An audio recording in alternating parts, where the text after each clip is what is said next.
Hello, everyone, and welcome back to Colonial Sports Center. It's been a while since we last spoke, and a lot has happened in the past 7 months, but including a global pandemic. But for now, we're here, we're back, and we're ready to bring you some sports. So once again, it's Tyler Gallo alongside Jack O'Brien. And Jack, it's been a while since I've said this, but what do we have on the slate? No, you know what? It has been a while, and it's good to be back, Tyler. But what we've got on the slate is over the summer, a couple of Army athletic programs hopped into a brand new community of opponents, a couple of teams changing conferences, just to name a few: soccer, basketball, football, and then women's lacrosse. All have a brand new list of foes to face off against in the near future, whenever that may be, whenever sports viewership is a normal commodity again. But for the time being right now, we'll take a look at what this new list of opponents is, and we'll get right into that now. For the Horizon League, men's basketball, like we just said, both basketball programs switching to the Horizon Conference. And it's a brand new team. It's a brand new look for the Colonials here. When you've been in a conference for so long like the NEC, what do you get just on first impression with these new opponents? Well, it's going to be tough, obviously, as there's a learning curve with every new conference. And, these two teams dominated their conferences last year. We saw men's basketball obviously win the NEC championship. And, of course, women's basketball did well in their conference. They went 17-1. So, take a look there. It's going to be a tough division to go in. Obviously, Indiana University, Purdue University, Indianapolis is going to be a tough team. They went 15-3 last year. But if you look at that, this is going to be a lot of travel as well for the teams, and we'll touch on that a little bit later. No, we will. It's definitely a brand new realm of travel for the Colonials, especially when you're traveling to places like Milwaukee, Green Bay, Northern Kentucky. You're kind of going the opposite way as they were prior. But it's, again, with the women's team as well, they'll be going around the same kind of places. But the women's team might be, like you said, very successful season last year. We'll see how they're able to jump into the deep end of the pool here with a conference with a couple teams that are familiar with each other. Colonials be the new kids on the block. Right, and they can step right in and do pretty well in that division, I believe, because you saw how pretty much soft the competition was in the NEC. But now we're going to take a look at football, which might be a bit tough of competition, as they did pretty well in the NEC last year, but now they moved to the Big South, and take a look at the Big South. It's going to be a tough division regardless. They got teams like Monmouth, who's the only team they've seen out of that division, and Kennesaw State and Monmouth are a 1-2 punch that is going to be tough to reckon with. No, but you see teams at the bottom of this conference. You look at Northern Alabama, Presbyterian, Hampton, not doing that well in conference play. In mind, the Colonials did have a successful 6-1 conference record last year. Again, there's a learning curve with the new teams, but it opens the road up a little bit for the Colonials to come in, make an immediate impact, kind of, shake things up, and kind of send a message first and early on. Granted, there won't be any of that this year, but we will look forward to that whenever they do plan out games, have a season. And right. Like I said, yeah, and it's pretty interesting that they up and left after a pretty good season. But now we'll take a look at men's hockey, who didn't move. They're staying put, and they're going to try to do their best staying in this division after a pretty mediocre middle-of-the-road season last year, 10-12-5, and only 35 points, way behind AIC, who was number 1. But they played some good games against the teams ahead of them as well, as we saw down the stretch. No, I was just about to say, RMU did have a little bit of a rough season, but towards the end, they were able to take 2 or 3 away from Bentley, and who knows what they would have done coming into those Sacred Heart games that did get canceled due to the pandemic. But they were doing well against teams they normally did well against. But again, these top teams like Army, RIT, and AIC, Sacred Heart, as we mentioned before, AIC really hit the ground running, and it looks like they were top dog all year.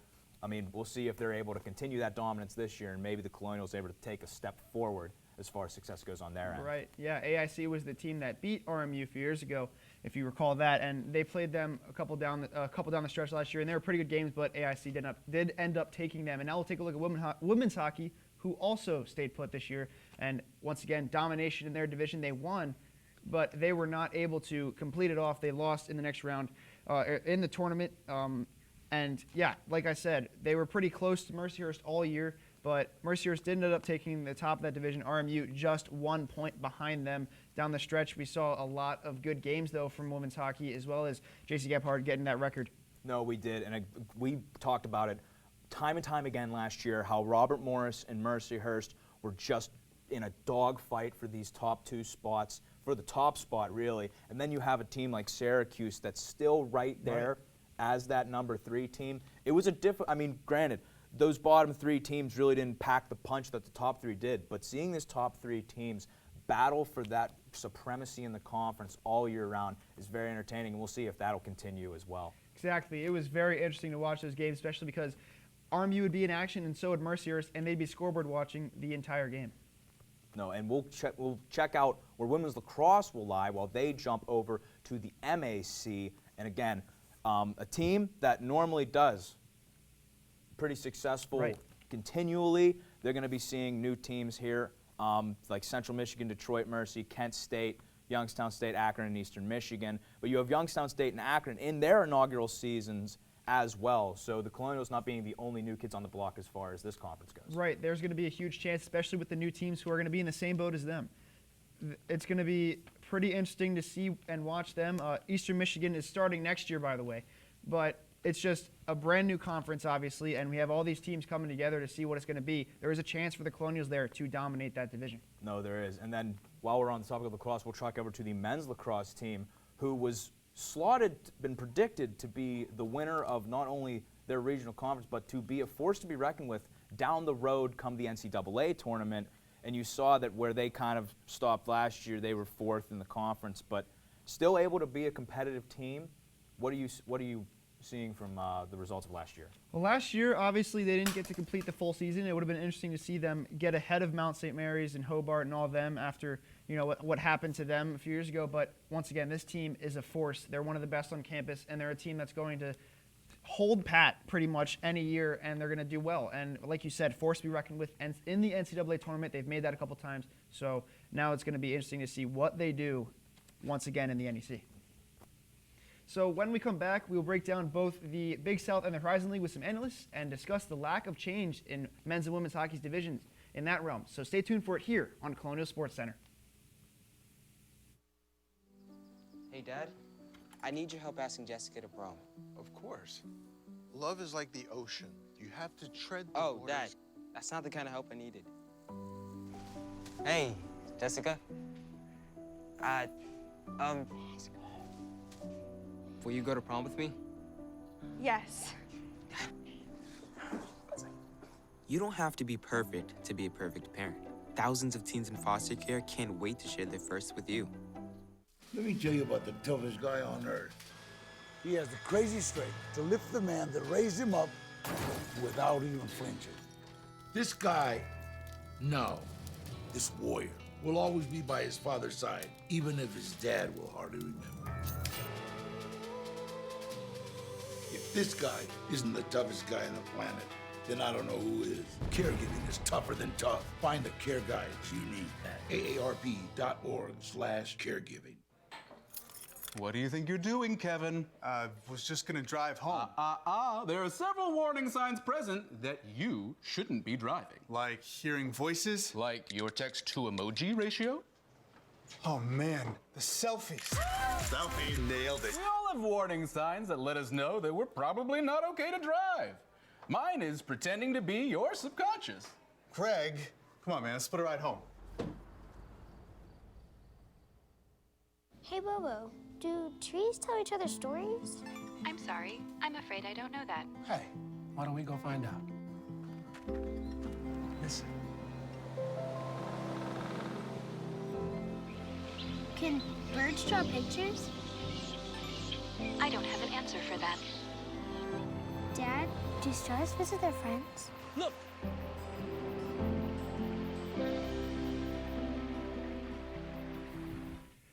Welcome back to Colonial Sports Center. Today we have some analysts in the studio, Nick Hederick and Luke Yost, to discuss the new divisions. Guys, Big South for football, Horizon League for basketball. What can you guys expect from the new teams that the teams are going to play? Well, thank you for that introduction, Tyler. Me and Luke here again, you know, maybe the best commentators the football team's ever had. So I think that makes us kind of qualified to be here today. But anyway, Luke, big moves all around the RMU athletics realm. Football might be the most intriguing one. Their first winning season since 2010 last year in the NEC, and they immediately ride that momentum, make a jump to play some pretty game competition in the Big South. Do you want to start us off with our in-depth look here? Yeah, they're going to run into Buzzsaw and Monument. That's a great team. They made the playoffs last year and won a game in the playoffs and then got beat by James Madison University. But yeah, the last year Monmouth played Wagner and they only beat him 16-14. Robert Morris beat Wagner last year 21-13. I don't know if that's indicative of how they played that game. I mean, that's a conference game that was later in the season for Upper Morrison. Right. For Monmouth, it was their 4th game of the season. So Still working out some kinks. You're kind of gelling as a team. But yeah, that's a really good running and passing offense with a great defense. And the defense, as you mentioned there, 24 forced turnovers last season. You know, the NEC, the defenses maybe aren't as good. They give up a lot of yards, a lot of them. But, I mean, that's definitely an eye-popping stat. Another eye-popping stat, if you want to call it a stat, is the amount of players and turnover RMU is going to have coming into this new season. They lose several key targets on the offense: Matthew Gonzalez, Delano Madison, Tim Vecchio, Terrence Stevens. And, I mean, you can't replace that talent right away. Well, you can replace it right away, but you have players in place to do that. You have guys like Garrett Hauser, who made a couple great catches last year down the stretch. You have a guy like Elijah Jackson, who carried the load really for Robert Morris. I mean, Terrence Stevens was a bigger back for them. He was getting those short chunks of yardage, but Elijah Jackson was their guy to get out and explode. Absolutely, Luke. And now, I mean, we're talking about their biggest threats in this conference. Who do you think tops that list? Obviously, for Monmouth, you have Lonnie Moore. I mean, he was a great wide receiver. He's a big body, 6'4". 74 receptions last year for over 1,000 yards and 9 touchdowns. And for a team like Monmouth who doesn't really throw the ball a lot, I mean, they do, but it's not really, they don't really throw the ball downfield. He's going to be a big target downfield for a team without Mason Gray now on defense for Robert Morris. Absolutely. And speaking of big targets, RMU might have a big target on their back as the basketball programs move to the Horizon League. I mean, we've seen teams like Butler make deep runs in the NCAA tournament. I think of Gordon Hayward and Butler Bulldogs playing Duke back in my childhood, which was so long ago. But, I mean, Luke, obviously some very competitive teams here. What do you make of this move? Let's start with the men's team, too, not to cut you off, though. Let's start with the men's team. The men's team, I mean, they lost some key players last year. Obviously, Josh Williams.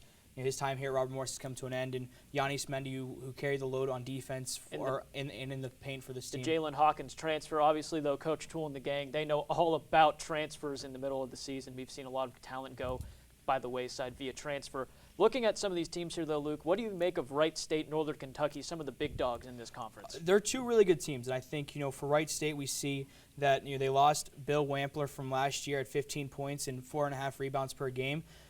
But then they still have Loudon Love, who has the highest points per game average with almost 16 points. A double-double average with 9.7 rebounds per game. I want to see him maybe battle A.J. Brahma down in the paint. Don't know if you saw it. A.J. Brahma looked like he was going on huddle trying to get some new recruits or something, doing some big dunks. Pretty awesome stuff. Moving on to women's basketball, let's say now, Lukios. Perhaps an even more interesting move here. We've seen two of the bigger players move in Ozzy Mamadou and Nneka Zibo. I mean, this is a team that relied on maybe dump it in if the shooting's not working and give it to the taller people down low. How do you think they rebound off of this loss? Pun completely intended with the rebound comment. I mean, great pun, Nick, and I think, you talk about the size of them. It's their size and their leadership. I mean, Ozzy Mamadou was a voice on that court every time she was out there. Absolutely. And, I mean, Nneka obviously was the emotional leader of that team last year. But, yeah, they lost some really good players. I mean, Nneka graduated. Ozzy went to Eastern Michigan. But, yeah, I think you're going to see teams try to battle the Colonials inside. They're a little undersized this year. I mean, they have a lot of shooters. They have a lot of guards, a lot of people who can spread the ball and romp them down the floor. But I think this is a conference, this Horizon League conference, is going to be really, really tough. That it will be, and we're going to see some of the players that came in our freshman year are going to be leaders now. Carrasco's, the Possets of the world, they're going to be the new leaders of this team. Let's go throw it back to Tyler Gallo over on the side. Thanks, Nick and Luke, for that amazing discussion about the two teams as they venture into the land of change and the land of unknown. It's going to be a lot for them, but they'll probably be able to adjust in a couple of years probably. But now, not everything changed. We'll move on to the hockey teams who are standing pat in their division. These two teams played pretty well. Women's hockey obviously better than men's hockey in terms of that. If you take a look at Mercyhurst is going to have a lot of their players leave next year, but we'll take a look at that as we toss it to the analysts there. John Hanna and Jack O'Brien are over there. Guys, what do you have? Thanks, Tyler. John, thanks for joining me. Thanks for having me on. joining us. Good to see you back. Good to see you too. But like Tyler just said, not everything's changed, but there still are some changes. Let's just look at the CHA right now. Give me your thoughts on that. Well, obviously you said changes, and I don't really see this top three changing anytime soon. Mercyhurst, Robert Morris, and Syracuse. Order may change, but I think that those three are the top dogs in the CHA for quite some time. Only 5 points separating the first and third team. Then you have teams like Lindenwood all the way down in 8th place, which I really don't think are going to have much of an impact. But what will have an impact is there's been a lot of players leaving, which is the beauty of college sports, in my opinion. 4 years, maybe 5, or 7 if you're Jimmy Perkins on the men's lacrosse team. But for Mercyhurst, you have players like Emma Newtonen, Maggie Knott, Kennedy Blair all leaving, and these are key contributors for this Lakers team that's going to be, just missing that extra punch. They're going to bring in some freshmen, but these are 3 key leaders. Emma Newtonen, 100 points. Maggie Knott, 96. Kennedy Blair had a 910 save percentage in her 69 career games played for the Lakers. No, and again, Kennedy Blair started all but 3 games last year. You're losing a starting goaltender. That's always hard. And again, when you see these standings. Yeah, I doubt anything's going to change. But no, really. but again, like what we said with the CHA, with these standings, I mean, Mercyhurst, if you think they don't have someone who's going to back her up, be able to step into that spot. They will. And then if you go look at Syracuse, who's only 4 points behind the Colonials, couple games, couple puck bounces, could have gone either way. They also lost some key players. I mean, you have Lindsay Eastwood, who scored 75 points. Might I remind you, she is a defenseman, scoring 75 career points. Savannah Rennie, no relation to Amber Rennie on the Colonials, 67 points. Then Addie Cohen, 32 games played, 892 save percentage, 275 goals against, serviceable numbers. And, Colonials also lost some players, but I'll be on next week to dive more in depth into that. No, yeah, and then we'll jump into the AHA now. Again, we talked about how the men's team kind of had a middle-of-the-pack year. They really didn't have that much scoring up front. Nick Verkusik was the leader of the team in points, but not so many there. What do you see this year for the Colonials? I mean, maybe a bounce-back year, maybe more of the same? Well, this season, or next season, whenever the season yes, starts. whenever the season may be. I believe that it's still AIC's to lose. They were up and away the best team in the conference, 8 points clear of Sacred Heart. I think the Colonials are going to be still in that midfield battle. They lost some people. Again, I'll be on next week to talk about that. But a couple teams I want to look at that they were battling with, Air Force and Bentley, the 2 teams that were sandwiching them. Bentley lost some key players in there. As you take a look at the standings again, Air Force only a single point ahead, and then Bentley was right there behind them. And if you look at the players that Bentley lost, you see that Jonathan Desbiens, 139 games played, 102 points. Brett Orr, 54 points on the defensive end, no relation again to Bobby Orr, same name but different relation. Aiden Polino, 905 save percentage and a 2.72 goals against in almost 100 games played. And then if you look at Air Force as well, 79 points for Brady Tomlak, 52 for Trevor Stone, and Matt Pulver, the captain, only 29 points, but that's the captain, that's a key leadership position that you're going to be losing. No, exactly. And again, key players for these teams moving forward, but also these are the teams that the Colonials were most competitive with, and we'll see if, the loss of players from Robert Morris, and also the loss of players from Air Force, and you said Bentley, a team that they battled with year in, year out. But thank you, John, for joining me again. Thank you for having me. Good to see I you. would shake your hand, but there's we can cut. There we go. But we'll be right back after the break. We'll be talking basketball. Don't go anywhere. Hey, Dad, I need your help asking Jessica to prom. Of course. Love is like the ocean. You have to tread the Oh, waters. Dad, that's not the kind of help I needed. Hey, Jessica. Will you go to prom with me? Yes. You don't have to be perfect to be a perfect parent. Thousands of teens in foster care can't wait to share their first with you. Let me tell you about the toughest guy on earth. He has the crazy strength to lift the man that raised him up without even flinching. This guy, this warrior, will always be by his father's side, even if his dad will hardly remember. If this guy isn't the toughest guy on the planet, then I don't know who is. Caregiving is tougher than tough. Find the care guides you need at aarp.org/caregiving. What do you think you're doing, Kevin? Was just gonna drive home. There are several warning signs present that you shouldn't be driving. Like hearing voices? Like your text-to-emoji ratio? Oh man, the selfies. Selfie, nailed it. We all have warning signs that let us know that we're probably not okay to drive. Mine is pretending to be your subconscious. Craig, come on man, let's split a ride home. Hey, Bobo, do trees tell each other stories? I'm sorry. I'm afraid I don't know that. Hey, why don't we go find out? Listen. Can birds draw pictures? I don't have an answer for that. Dad, do stars visit their friends? Look!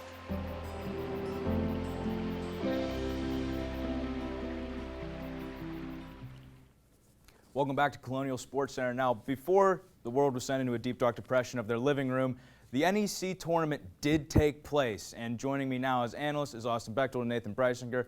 Guys, how are you? And what did you catch from that last bit of sports that we got right before the quarantining age of America? Well, thank you, Jack. And Nate, it's good to be with you. It's good to be back here in the studio. Yep. It's really different. We got this little glass across from us. But what do you think? NEC Championship game. We were both there. Colonials take down St. Francis. Seems like a long time ago, but it was only March 10th. What were some of the big highlights? And it was a magical night. What did you think? You know, the team really ran with that #1 seed and the home court advantage in the tournament, and they ran through St. Francis Brooklyn, as you can see, beating them 59-58 with a bit of a scare late in the game as Chauncey Hawkins hit a late three, but they would fight off the Terriers late in the game, and then they would go on to dominate LIU.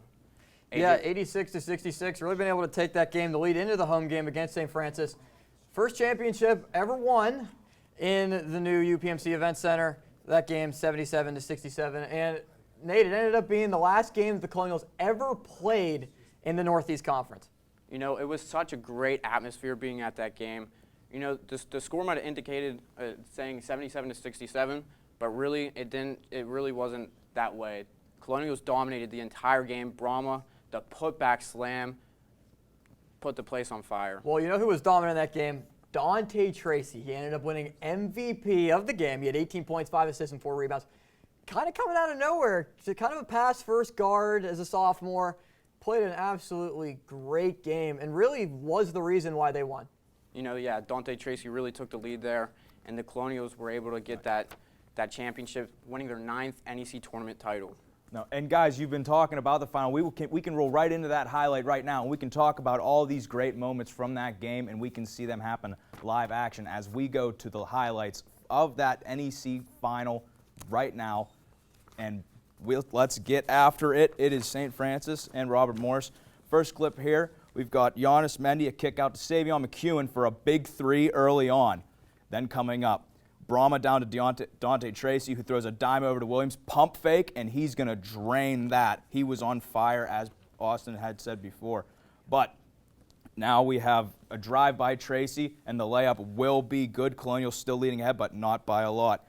Then we go to the Brahma slam, Dante Tracy did Brahma before the slam. Second half here, John Williams coming in, looks off, passes to Josh. A big three in the face of the defender. RMU retaining that lead. Now we've got John Williams again, but to Brahma for the and one, and the place is electric. Now we go down the court. It's kind of a fast break, almost not. Odd man rush, John to Josh, and we know where that's going to go, in the basket. Now we've got Jalen Hawkins down to Giannis Mendy, out to Tracy for the wide open three. Tracy with a great night. And then one last three from Josh Williams here. And this would be it. The Colonials taking the NEC championship, storming the court. The fans stormed the court. It was a great night for the Colonials, a great night for the program, guys. Yeah, it really was great to see. Like you said, Jack, thanks for breaking that down for us. And let's talk about the women's tournament now. It was delayed, ended up not happening, was canceled because of coronavirus, like everything else was. They defeated Wagner on March 9th in overtime, just barely being able to win, 65-61. Nate, what'd you think? You know, that was a scary game for the Colonials as they dominated the conference throughout the year, going 17-1. But Wagner came in and played their best game. Nneka Zibo, though, put up 16 points, 12 rebounds, took charge for the Colonials as they were able to defeat the Seahawks. Yeah, it really was a good game there. Just kind of back and forth battle. Colonials finally were just able to win that as the #1 seed. Kind of surprising that it was that close. And then, like you said, the matchup against the next matchup in the second round ended up being canceled. Didn't happen. So what do you think of that? What do you think what would have happened if the Colonials were able to play the rest of the tournament? Do you think they would have won again? I think they would have won again. Against Sacred Heart, the #5 team in the tournament, during the regular season, the Colonials scored outscored them by 59 points in their 2 wins against Sacred Heart. But going into the championship game, they were either taking on Mount St. Mary's or Fairleigh Dickinson, and they went 1-1 versus Mount St. Mary's and 2-0 versus Fairleigh Dickinson in the regular season. So coming up next week, we'll be talking about women's basketball, the pros, NECA Zebo making a big move to play professionally. We'll also talk about women's basketball freshmen that are coming into the conference. But right now, let's talk about the men's basketball team. Let's talk about the freshmen that are incoming right now. 6 recruits coming in for Andy Toole. We got a lot of guys here. Tyson Brown, power forward. Patrick Sumnick coming in is also a power forward. Khalil Spear, he's a transfer as a junior, also a power forward. Lots of big men coming in. So he'll have to request a waiver. Not sure if he's going to be able to get that or not, but it's going to be very interesting to see that. Also coming in, Cam Ferris, a very intriguing point guard, ranked the 3rd best prospect in the state of Massachusetts.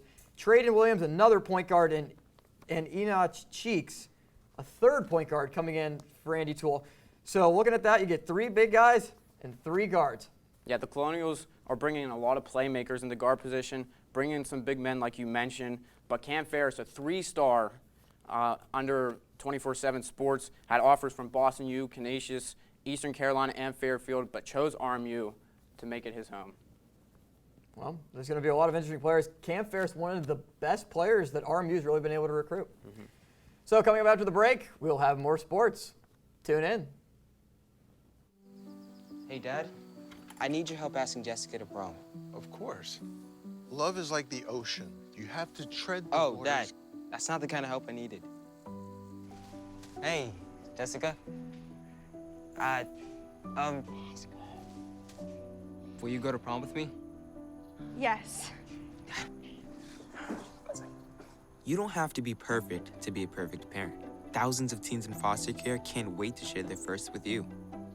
Let me tell you about the toughest guy on earth.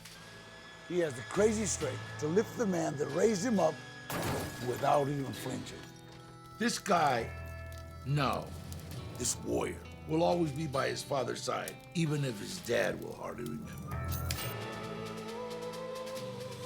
If this guy isn't the toughest guy on the planet, then I don't know who is. Caregiving is tougher than tough. Find the care guides you need at aarp.org/caregiving. What do you think you're doing, Kevin? Was just gonna drive home. There are several warning signs present that you shouldn't be driving. Like hearing voices? Like your text-to-emoji ratio? Oh man, the selfies. Selfie, nailed it. We all have warning signs that let us know that we're probably not okay to drive. Mine is pretending to be your subconscious. Craig, come on man, let's split a ride home. Hey, Bobo, do trees tell each other stories? I'm sorry. I'm afraid I don't know that. Hey, why don't we go find out? Listen. Can birds draw pictures? I don't have an answer for that. Dad, do stars visit their friends? Look!